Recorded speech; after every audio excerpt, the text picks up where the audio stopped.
సూర్యాపేట జిల్లా కలెక్టర్ గారు మరియు డిపిఆర్ఓ గారి ఆధ్వర్యంలో తెలంగాణ సాంస్కృతిక సారథి వెన్నెల నాగరాజు గారి కళాబృందం ద్వారా ఈరోజు ఓటు సవరణ సర్ కార్యక్రమం పైన అవగాహన కల్పించడం కొరకు ఈరోజు ఇక్కడ రావడం జరిగింది. కాబట్టి అదేవిధంగా పరిసరాల పరిశుభ్రత మరియు సీజనల్ వ్యాధుల పైన గంజాయి డ్రగ్స్ రోడ్డు భద్రత వారోత్సవాల పైన కూడా ఈ రోజు ఈ కార్యక్రమం నిర్వహిస్తుంది. కాబట్టి ఇప్పుడు రోడ్డు భద్రత వారోత్సవాల పైన అన్న టీంలో వెన్నెల నాగరాజు గారు ఒక పాట.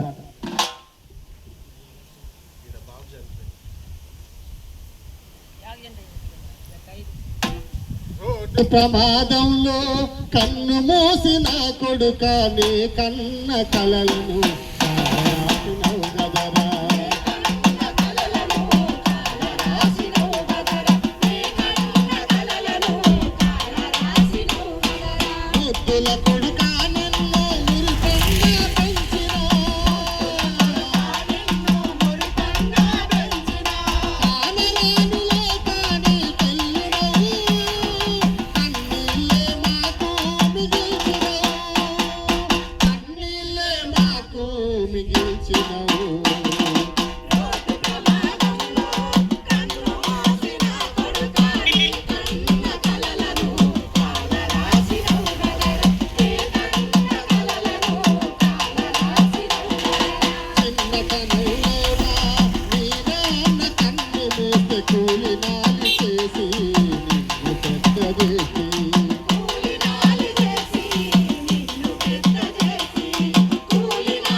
కొడుకు